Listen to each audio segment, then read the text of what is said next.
Hi my dear lovely birds and blossoms. ఇవాళ మనం విశారద ఉత్తరార్ధాలో paper 1లో first lesson చెప్పుకుందాం. ఆధునిక్ కావ్యఖండ్. లేఖక్ పరిచయ్ భారతేంద్ర హరిశ్చంద్ర. భారతేంద్ర హరిశ్చంద్ర రాసిన ఈ లెసన్లో ఇవాళ మనం ఫస్ట్ లెసన్ ప్రేమ్ మాధురి చెప్పుకుందాం. कवि परिचय और कविता का सारांश. आधुनिक हिंदी कविता के क्षेत्र में भारतेंद्र हरिश्चंद्र का नाम शीर्ष भाग में आधार के साथ लिया जाता है. यद्यपि उन्होंने व्रज भाषा में काव्य सृजन किया, तथापि हिंदी गद्य साहित्य में वे अग्रणी मानी जाते हैं. उनका जन्म 19 सितंबर 1850 को एक संपन्न परिवार में हुआ. उनकी जीवनवधि छोटी थी. 35 वर्ष की आयु में क्षयग्रस्त होकर उन्होंने इस संसार से विदा लिया. वे हिंदी, उर्दू और अंग्रेज भाषा के पंडित थे. आजीवन उन्होंने संपूर्ण भाव से साहित्य की सेवा की थी. सो భారతేంద్ర హరిశ్చంద్ర గారి కవి పరిచయ్. హిందీ సాహిత్యంలో, ఆధునిక హిందీ సాహిత్యంలో భారతేంద్ర హరిశ్చంద్ర గారి పేరు ఎప్పుడు నిలిచిపోయి ఉంటుంది. ఆయన వ్రజ్ భాషలో తన కావ్యాలన్నింటినీ కూడా రాశారు. అలాగే గద్య సాహిత్యాన్ని కూడా ఆయన చాలా బాగా రాస్తారనమాట. ఆయన 9th సెప్టెంబర్ 1850లో ఒక గొప్ప కుటుంబంలో, సంపన్న పరివార్ అంటే ఒక రిచ్ ఫ్యామిలీలో ఆయన పుట్టారు. ఆయన లైఫ్ స్పాన్ చాలా తక్కువ, కేవలం 35 ఇయర్స్కే ఆయన క్షయ అంటే డిసీజ్ అనమాట. అదొక కాఫ్ డిసీజ్, మనకి క్షయరోగం అంటారు కదా, టీబీ టైప్ అనమాట. ఎక్కువగా దగ్గు వస్తుంది, అంటే లంగ్స్లో ఇన్ఫెక్షన్ బాగా ఉన్నవాళ్ళు అనమాట. అలాగా ఈయన టీబీతో చనిపోవడం జరిగింది. TB means tuberculosis. ఈయన తన జీవితంలో బ్రతికున్న రోజులు కూడా హిందీ, ఉర్దూ అలాగే ఇంగ్లీష్ ఈ 3 భాషల్లో పాండిత్యం పొందారు. మీన్స్ అందులో చాలా బాగా ఎలాగైనా సరే కవితలు రాయగల గొప్పగా ఆయన్ని తాను మార్చుకున్నారన్నమాట. జీవితాంతం కూడా ఆయన బ్రతికున్నంత వరకు కూడా ఆయన హిందీ సాహిత్యానికి ఎంతో సేవ చేశారు. भारतेंद्र हरिश्चंद्र काव्य के अलावा अनेक रचनाएं साहित्य प्रक्रियाओं में अगली पड़ियों में मार्गदर्शक रहे. उनकी कृतियों कुछ इस प्रकार है. సో భారతేంద్ర హరిశ్చంద్ర గారు కేవలం కవితలే కాకుండా ఆయన సాహిత్యం పరంగా కూడా ఎన్నో రచనలు రాశారనమాట. ఈ కింద కొన్ని ఎగ్జాంపుల్స్ ఇచ్చారు. ఆయన రాసిన కావ్యాలు: రామ్లీలా, विनय प्रेम 50, विजय पताक, प्रेम सरोवर, कृष्ण चरित्र आदि. निबंध: स्वर्ग में विचार सभा, हम मूर्ति पूजक है आदि. कथा: हमारी हट, सुलोचना, शीलमती आदि. इतिहास: दिल्ली दरबार दर्पण, महाराष्ट्र देश का इतिहास. मौलिक नाटक: वैदिकी हिंसा, हिंसा ना भक्ति, भारत दुर्दशा, सत्य हरिश्चंद्र, चंद्रावली आदि. సో కావ్య అంటే పోయట్రీ, నిబంధ అంటే ఎస్సేస్, కథ అంటే స్టోరీస్, ఇతిహాస్ అంటే మన మెథాలజీకి సంబంధించింది, అలాగే మౌలిక్ నాటక్ చాలా కీలకమైన వెరీ స్పెషల్ స్టోరీస్, స్పెషల్ నాటక్స్ అన్నమాట అవి. भारतेंद्र हरिश्चंद्र के संपूर्ण साहित्य के काशी नगर प्रचारणी सभा ने ग्रंथमाला नाम से 2 भाग में ప్రకాశిత్ కియా. సో ఈయన రాసిన నాటకాలన్నిటినీ కూడా, సాహిత్యానికి సంబంధించి ప్రతిదీ కూడా కాశీనగరంలో ఒక ప్రచారక్ వాళ్ళు గ్రంథమాల అనే పేరుతో ఈయన అన్నీ కూడా ప్రచురించారన్నమాట. संस्कृत तथा विदेशी शब्दों में हरिश्चंद्र ने तद्भाव रूप से ग्रहण किया। मुहावरों और कहावतों के कारण भाषा में निखर सरलता और स्थानीयता के गुण पाए जाते हैं। ఈయన తన రైటింగ్స్లో ఎక్కువగా సాంస్క్రిట్ వర్డ్స్, అలాగే విదేశీ శబ్ద్, అలాగే ముహావరే, కహావతే ఇలా ప్రతి ఒక్కటి కూడా రాస్తూ ప్రతి ఒక్కరికి అర్థమయ్యేలాగా చాలా సరళంగా ఉండేలాగా తన రైటింగ్స్ని ఎప్పుడూ చూసుకున్నారనమాట. उन्होंने अपने कथाओं में श्लोक, श्लेष, उपमा, चंपक, उत्प्रेक्षा अलंकारों का सफल प्रयोग किया. సో ఈయన తన కావ్యాలన్నిటిలో కూడా శ్లేష అలంకారం, ఉపమాలంకారం, చంపక అలంకారం, అలాగే ఉత్ప్రేక్ష అలంకారం ఇవన్నీ కూడా ఈయన తన కావ్యాలలో జోడించడం జరిగింది. అంటే ఒక పోయట్రీకి ఇంకా అందాన్ని తీసుకొచ్చేదే చంద్, కావ్య, రస్ వీటన్నిటికి కూడా.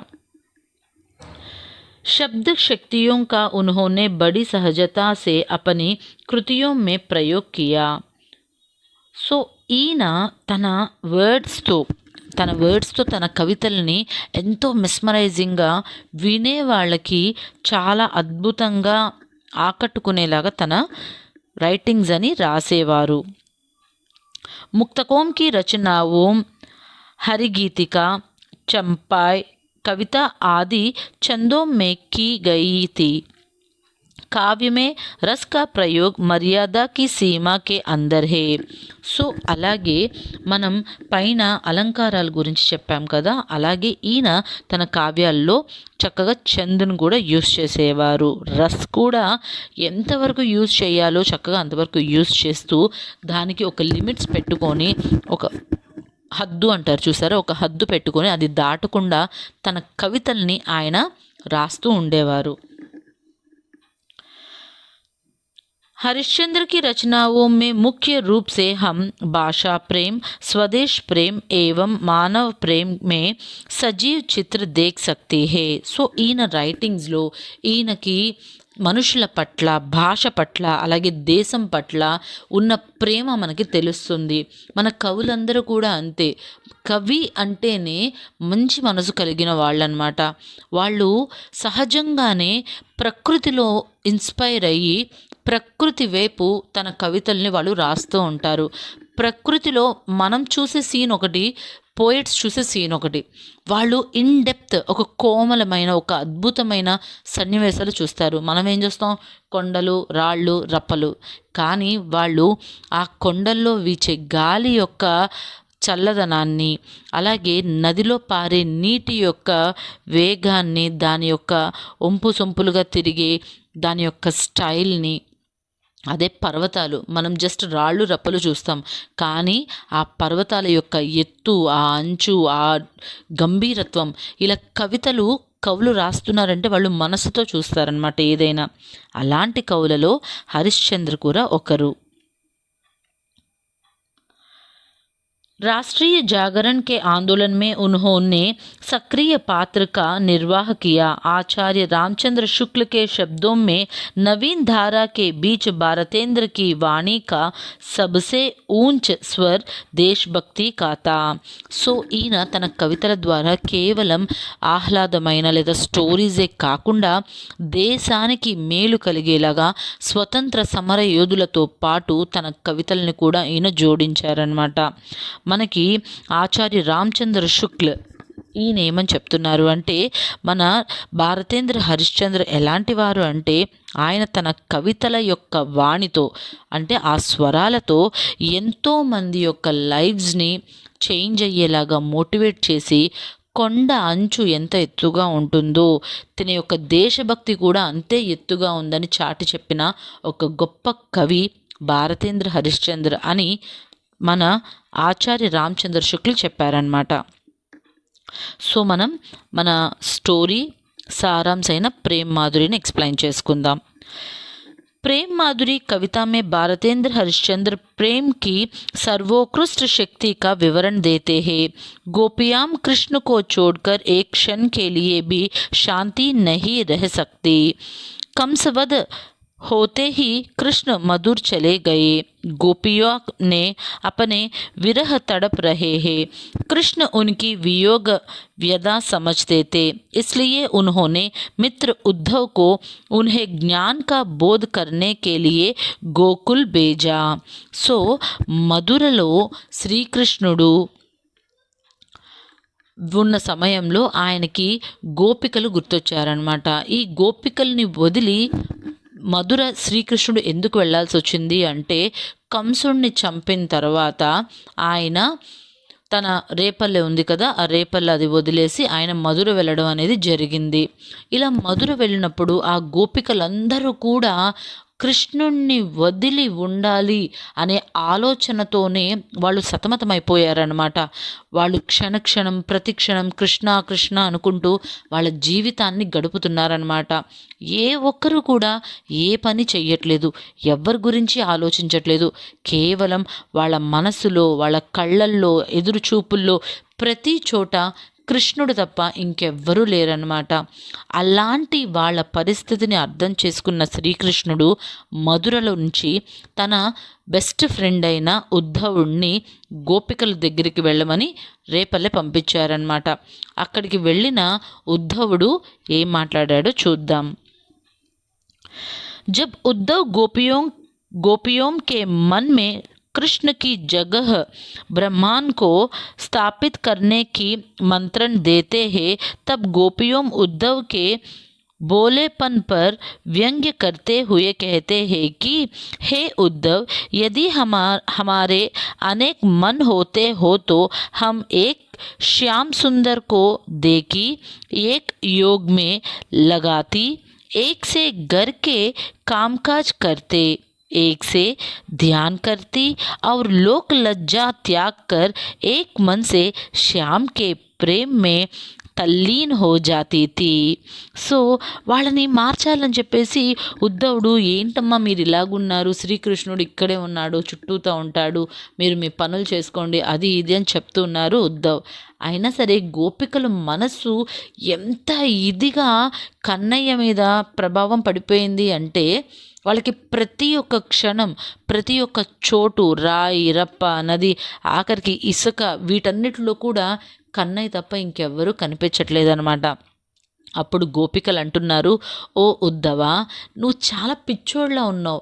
నిజంగా గనక మాకు 100 మనసులు ఉన్నాయి అనుకో, మేమేం చేస్తామో తెలుసా, అందులో ఒక మనసుతో కన్నయ్యని ఆరాధిస్తాం, ఒక మనసు ఇంటి పనులకి వాటికి వదిలేస్తాం, ఒక మనస్సుతో కన్నయ్యని ధ్యానిస్తాం, ఇంకొక మనస్సుతో కన్నయ్యని అలా చూస్తూ ఉండిపోతాం, ఇంకొక మనసుతో ఆ పరంధాముడిని ఆయన చుట్టూతా తిరుగుతూ ఆడుకుంటూ ఆయనతో పాటే మా జీవితాలని ఆయన పాదాల దగ్గర అర్పించేస్తాం.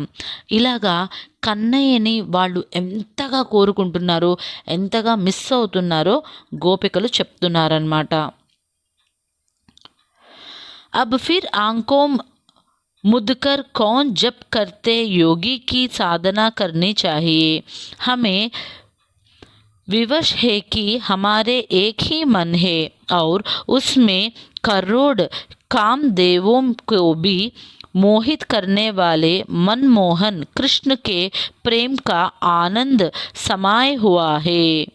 సో ఏమని చెప్పం, మా బాధ నీకు ఎలాగని చెప్పం. ఈ ప్రపంచమంతా కూడా ఒక్కటైపోయి మా కళ్ళ ముందు ఎలా ఉంది అంటే, ఈ కోటి కామదేవతలు మీన్స్ అట్రాక్టివ్ గాడ్స్ అనమాట, జస్ట్ లైక్ ఏంజల్స్, వీళ్ళందరూ కూడా మా మనస్సులో చేరిపోయి నీకు కృష్ణుడు కావాలి, నీకు కృష్ణుడు కావాలి, నీకు కృష్ణుడు కావాలి అని మాకు చెప్తూనే ఉన్నారు. వాళ్ళు వేరే ఏ పని చేయనివ్వట్లేదు, కేవలం మా మనసుని కృష్ణుడి మీద మాత్రమే నిలుపుతున్నారు. అలాంటి పరిస్థితుల్లో మేమేం చేయగలం అని గోపికలు చెప్తున్నారన్నమాట. उद्धव से कहती है कि योग सिखाने के लिए तुम कौन हो और यहाँ आकर हमें బోధ करते हो. ఇంకా ఉద్ధవుడితో ఏమని చెప్తున్నారు అంటే, మాకు బుద్ధిని చెప్పడానికి అసలు నువ్వెవరివి, అసలు నువ్వు ఇక్కడికి ఎందుకు వచ్చావు అని అడుగుతున్నారనమాట.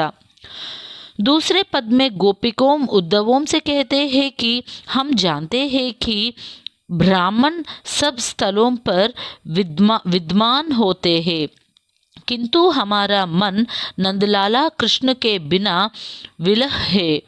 अब इसमें कोई ज्ञान बैठ नहीं सकता। हे उद्धव, तुम जाकर उससे कृष्ण से इतना बताओ कि गोपियों कृष्ण के सिवा और कुछ जानना ही नहीं चाहती है। प्रिय, आपके दर्शन के बिना हमारे आंखों दुखी है और तुम्हारी మిన్నతే నహి మాంతి. సో ఇంకొక నెక్స్ట్ స్టాంజాలో కవి ఏమని చెప్తున్నారు అంటే, ఈ ఉద్ధవుడి యొక్క మాటలకి గోపికలు అసలు నువ్వెవరివి, నువ్వు మాకెందుకు చెప్తున్నావు, మాకు తెలుసు ఒక బ్రాహ్మణుడు ఎలా ఉంటాడు అంటే ఆయన జపాలు హోమాలు విద్యలు ఇవన్నీ మంత్రాలు అభ్యసించుకుంటూ ఉంటాడు. అలాంటిది నువ్వు వచ్చి మమ్మల్ని ఎందుకు మా మనస్సుని మార్చాలి, మాకు జ్ఞానాన్ని ప్రసాదించాలని ఎందుకు ప్రయత్నిస్తున్నావు? ఓ ఉద్ధవ, వెళ్ళి శ్రీకృష్ణుడికి చెప్పు. ఏమని చెప్తావంటే, ఈ గోపికలందరూ కూడా కృష్ణుణ్ణి తప్ప ఇంకెవ్వరిని కూడా తలుచుకోరు, ఇంకెవ్వరు కూడా ఆయన మనస్సులో మా మనసుల్లో ఆయన తప్ప ఇంకెవ్వరూ మెదలరు. మా కళ్ళు ఆయన యొక్క రూపం కోసం వేచి చూస్తున్నాయి. ఇలాగా ఈ తప్పించిపోయే బాధ ఏదైతే ఉందో ఆ బాధ కూడా మాకు ఇష్టమే. तीसरे पद में हरिश्चंद्र गोपियों का अटूट प्रेम का वर्णन करते हैं. गोपियों उद्धव को समझती है कि हे उद्धव, क्या एक मान्य में दो तलवार टिक सकती है? हमारे नेत्रों में हरि के प्रति जो रस भाव छाया हुई है, क्या वहाँ और कोई रस के लिए स्थान होते हैं? जिन शरीर और मन में मोहन रम रहा है, वह ज्ञान क्या आती है, क्यों आता है? तुम चाहे कैसे भी संदेश सुनाओ, उस पर हम विश्वास नहीं करते. हम मूर्ख नहीं है, हमने अमृत का पान किया, अब क्यों इंद्ररुण जैसे कड़वा लता का रस पी ले? हम ऐसे भूल कभी नहीं करती. हरिश्चंद्र के शब्दों में गोपियों बताती है कि कदली वन को काट लो तो फिर वह हरा जो जाता है, किंतु हमारा मन कृष्ण के सिवा कैसे भी कठिन स्थिति में और किसी के लिए स्थान नहीं देती. योग और ज्ञान जैसे निरर्धक ఉపదేశ్ హమే మత్ దో. సో మూడో స్టాంజాలో కవి ఏమని చెప్తున్నారు అంటే, ఆయన గోపికలకి కృష్ణుడిపైనున్న అటల్ విశ్వాస్, చాలా గొప్ప అటూట్ విశ్వాస్, గొప్ప విశ్వాసాన్ని ఉద్ధవుడి ద్వారా తెలియజేయాలనుకుంటున్నారన్నమాట. ఆయన ఉద్ధవుడిని వంక పెట్టుకొని గోపికలు ఎలా మాట్లాడుతున్నారో చెప్తున్నారన్నమాట. గోపికలందరూ కూడా ఉద్ధవ్తో, హే ఉద్ధవ, నువ్వు మా మనస్సుని ఎందుకు మార్చాలనుకుంటున్నావు? మనస్సు బుద్ధి ఈ రెండు ఒకదానికి ఒకటి ముడిపడి ఉంటాయి. మనస్సులో మాకు మోహనుడైన ఆ శ్రీకృష్ణుడు నిండి ఉన్నాడు, మా బుద్ధి నిండా కూడా ఆయనే ఉన్నాడు. మా మనస్సు బుద్ధి అంతా కూడా ఆయన యొక్క ప్రేమతో నిండిపోయి ఉంది. ఇలాంటివన్నీ వదిలేసి మేము ఈ భౌతిక సుఖాల కోసం లేదా వీటన్నిటి కోసం ఎందుకు ఆరాటపడతాం అనుకుంటున్నావు? ఎవరైతే అమృతాన్ని తాగారో వాళ్ళు వేరే ఎలాంటి సురాపానాలు తాగాలని కోరుకోరు. అక్కడ ఇంద్రారుణ్ జైసే కడువా లత అంటే సురాపానం. ఒక విధంగా చెప్పాలి అంటే దేవతలు తాగే సురాపానం అనమాట. దేవతలని కాదు, ఇంద్రసభలో ఉండి కొంచెం లగ్జరీస్ లైఫ్ లీడ్ చేస్తూ అలాగా ఉండే సంహౌ మన్మథులు వాళ్ళందరూ కూడా తాగేది సురాపానం అనమాట. మీన్స్ జస్ట్ లైక్ ఆల్కహాల్ లాంటిది ఆ టైంలో. సో మేము అమృతాన్ని తాగాం, కృష్ణుడు అనే అమృతం మా మదిలో ఉన్నప్పుడు ఈ సురాపానాలు మమ్మల్ని ఏం చేయగలవు అని గోపికలందరూ కూడా ఉద్ధవ్తో చెప్తున్నారనమాట. వాళ్ళ యొక్క పరిస్థితిని, కృష్ణుడు లేకుండా వాళ్ళు ఉండలేకపోతున్నామనే స్థితిని వాళ్ళు ఎక్స్ప్లెయిన్ చేస్తున్నారన్నమాట. ఎవరి మనస్సులో అయితే లేదా శరీరం రెండు స్థిరంగా ఉంటాయో వాళ్ళకే జ్ఞానం అనేది బుర్రకెక్కుతుంది. మా మనస్సు, మా శరీరం, మా బుద్ధి ఏవి కూడా మా కంట్రోల్లో లేవు. నువ్వు ఇప్పుడు ఏమైనా చెప్పాలనుకున్నా అది మాకు అర్థం కాదు అని గోపికలు చెప్పేస్తున్నారు. रहे क्यों एक मान्य असी दोय, अमृत खाई अब देखी इनारून को मुरख जो भूलई, हरिश्चंद्र ब्रज को कदली वन खाटो तो फिर फूलై. ఏ విధంగా అయితే ఒక అరటి తోటని నరికేస్తే ఆ పచ్చదనం అంతా కూడా కింద పడిపోయి అలా ఉంటుందో, అదేవిధంగా మా మనసులో శ్రీకృష్ణుడు అనే ఒక పచ్చదనంతో నిండిపోయి ఉంది. దాన్ని ఎవ్వరూ కూడా ఏమీ చెయ్యలేరు. चौथे पद में गोपियों उद्धव से कहते हैं कि वृंदावन के मुनिगण पक्षियों का रूप लेकर सौंदर्य का अवतार श्री कृष्ण के दर्शन के लिए नए कोंपलों से भरे वृक्षों पर सामूहिक बैठकर प्रतीक्षा करते हैं. कोलाहल से बचने के लिए आंखें मंद कर स्वामी का मुरली गान सुनते थे. प्राणप्रिय श्री कृष्ण के मुख से मधुर गान सुनते हुए ऐसे लगता था कि हम मोनो अमृत का रस पिए थे. हरिश्चंद्र बताता है कि गोपियों ने उद्धव से कहते हैं कि हमें वह सौभाग्य आज दुर्बल हो गया. विधि की గతి యహీ హే. ఇంకా గోపికలు ఉద్ధవుడితో ఏమని చెప్తున్నారు అంటే, ఇక్కడ ఉన్న పక్షులు, ఇక్కడ ఉన్న ఈ చెట్లు, ఇవంతా సౌందర్యం కూడా ఎవరనుకుంటున్నావు? ఎంతోమంది గొప్ప మునులు.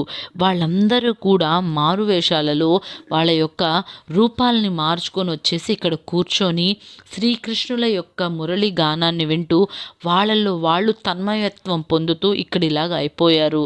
అలాంటి వీరందరూ కూడా చూడు, కృష్ణుడు మధుర వెళ్ళిపోయిన తర్వాత ఎంత ఉద్దీసీనులైపోయారో, ఎంత నిరాశపడిపోయారో.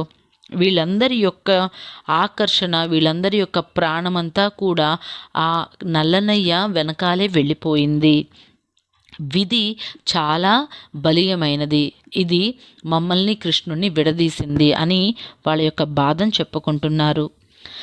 लगता है कि भारतेंद्र हरिश्चंद्र सूरदास के ब्रह्मगीत से बहुत कुछ प्रभावित थे, इसलिए श्री कृष्ण के दूत के रूप में आए उद्धव से गोपियों व्यंग्य और वेदना व्यक्त करते हुए कथन करते हैं. श्री कृष्ण ही ब्राह्मण है, वे हमारे हृदय में भर गए हैं, इसलिए उनके सिवा हमें और कुछ योग्यता మోక్ష की आवश्यकता है. సో భారతేంద్ర హరిశ్చంద్ర వారు సూరదాస్ రాసిన భ్రమరగీత్, ఈ భ్రమరగీత్ నిండా కూడా శ్రీకృష్ణుడి యొక్క పోయమ్స్ ఉంటాయన్నమాట. చాలా అద్భుతంగా ఉంటాయి. గోపికలందరూ కూడా కృష్ణుడిని ఆయన ఎంతగా ప్రేమిస్తున్నారో, ఆయన ఎంతగా మిస్ అవుతున్నారో, ఇదంతా కూడా ఈ పోయమ్స్లో చాలా బాగా ఎక్స్ప్లెయిన్ చేసి ఉంటాయి. ఈయన ఎక్కువగా కొద్దిగా పోయమ్స్ చదివారో ఏమో, ఈ లెసన్ నిండా కూడా శ్రీకృష్ణుడి యొక్క విరహ వేదంతో గోపికలు ఉద్ధవుడితో ఎంత వ్యంగ్యంగా, వ్యంగ్యం మీన్స్ సెటైర్, ఎంత సెటైర్ ఇస్తూ మాట్లాడుతున్నారు. ఆయనేమో ఓ పక్కన, అమ్మ మీరు మీ పనులు చేసుకోండి అమ్మా, కన్నయ్య తొందరలోనే వస్తాడు, మీ అందరంటే కన్నయ్యకి చాలా ఇష్టం, అది ఇది అని ఆయన చెప్తుంటే, వీళ్ళు మాత్రం ఆహా నీకేం తెలుసు వంకాయ పులుసు, మాకే తెలుసు శ్రీకృష్ణుడు అంటే ఏంటో అని చెప్పేసి వీళ్ళ దారిలో వీళ్ళు సెటైర్లు వేసుకుంటూ వెళ్ళారనమాట. సో ఇది మన లెసన్ ప్రేమ్ మాధురి. ఈ లెసన్లో మనకి రెండు సందర్భ సహిత వాక్య ఉన్నాయి.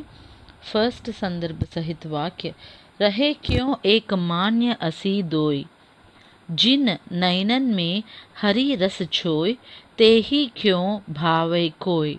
సో ఈ కళ్ళతో ఎవరినైతే చూసామో అలాంటి శ్రీకృష్ణుడిని తప్ప వేరేవి ఎవరిని కూడా ఈ కళ్ళు చూడవు అని కవి చెప్తున్న సందర్భంలోనిది. ఇక్కడ మీరు ఫస్ట్ సందర్భం ఇచ్చారు కాదు, దీనికన్నా ముందు కవి పరిచయం అని చెప్పేసి కవి గురించి ఒక 5 లైన్స్ రాయండి. అంటే ఆయన ఎక్కడ పుట్టారు, ఎప్పుడు పుట్టారు, ఆయన యొక్క మెయిన్ రైటింగ్స్ ఏంటి, ఆయన ఏం చేశారు, ఎక్కడెక్కడ ఆయన సాహిత్య సృజన్ డెవలప్ చేసుకున్నారు, ఇలా ఒక 5 to 6 పాయింట్స్ రాయండి. అవి రాసిన తర్వాత సందర్భం పెట్టి ఇక్కడ నేను హైలైట్ చేసిన పాయింట్స్ రాసేసేయండి. ఆ తర్వాత వ్యాఖ్య అని పెట్టేసి సెకండ్ వ్యాఖ్యని ఫస్ట్ దానికి సెకండ్ దానికి రెండిట్లకి రాసేయండి. ఎందుకంటే కంప్లీట్ స్టోరీ ఈ సెకండ్ వ్యాఖ్యలో మనకు వచ్చేస్తుందన్నమాట. ఊదో జో ఉన్కే మన్ హోతే కాంటే మౌన్. దీనికి కూడా కవి పరిచయం ఒక 5 to 6 లైన్స్ రాయండి. ఆ తర్వాత సందర్భం పెట్టండి. సందర్భం పెట్టేసి శ్రీకృష్ణ ब्रज भूमि छोड़कर मथुरा चले गए, अपने वियोग में तड़पने वाले गोपियों के पास वे अपने मित्र उद्धव को बेचते हैं. శ్రీకృష్ణు నుంచి బేచ్దేహే వరకు ఇక్కడ దాకా సందర్భం పెట్టి ఇది రాయండి. తర్వాత వ్యాఖ్య, ఇక్కడ ఉన్న ఈ ఎల్లో హైలైట్తో చేసిన వ్యాఖ్య రాయండి చాలు. ఇక్కడ ఏదైతే ఎల్లోతో హైలైట్ చేశానో అది మీ CWలో రాసుకొని ఎగ్జామ్కి ఇది ప్రిపేర్ అవ్వండి, సరిపోతుంది. చదివేటప్పుడు ప్రతి వర్డ్ అండ్ సెంటెన్స్ని అర్థం చేసుకుంటూ చదివితే అది బాగా గుర్తుంటుంది. 1కి 4 సార్లు ఎస్ఐని చదవడం వల్ల మీ ఓన్గా కూడా రాయగలుగుతారు.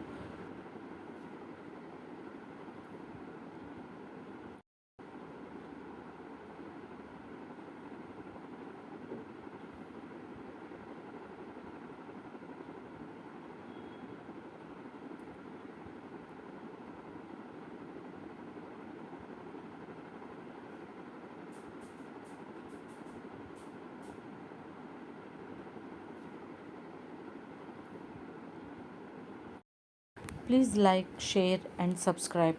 Thanks for watching.